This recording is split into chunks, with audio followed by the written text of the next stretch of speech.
King Ahasuerus was the king of Persia.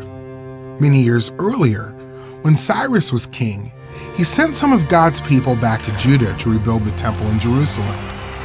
Some of God's people stayed in Persia. God's people were called Jews because they were from Judah.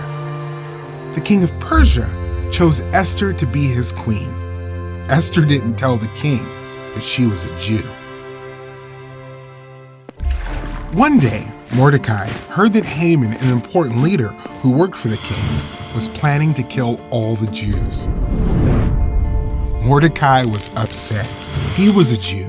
He didn't want all the people he loved to be killed. Mordecai and all the Jews cried. Esther didn't know what was wrong.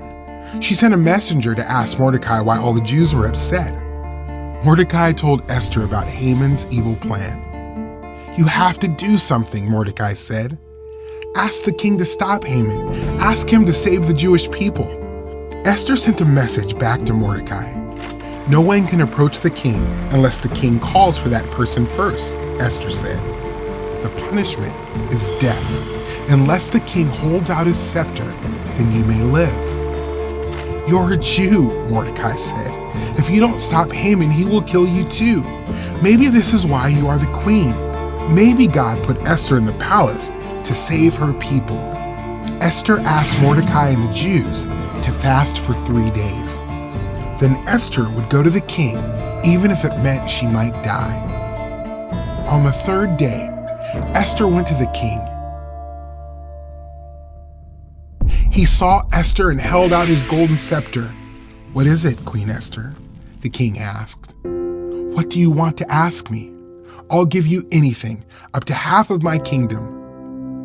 Esther said, "Would you and Haman come to a feast today?" So Haman and the king went to Esther's feast. After eating, the king said, "What do you want, Queen Esther? I'll give you anything, up to half of my kingdom." "Come to my feast tomorrow," Esther said. The king agreed. The next day, Haman and the king went to Esther's feast. After eating, the king said, "What do you want, Queen Esther? I'll give you anything, up to half my kingdom."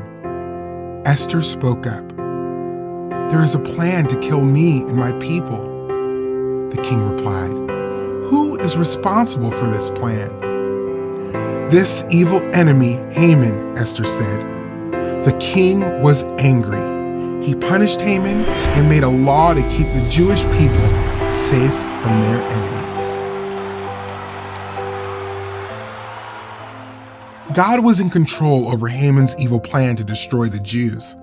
Like Haman, Satan wants to ruin God's plan and destroy believers. Satan thought he had won when Jesus died on the cross, but God raised Jesus from the dead and defeated Satan once and for all. All who believe in Jesus are rescued from sin and death.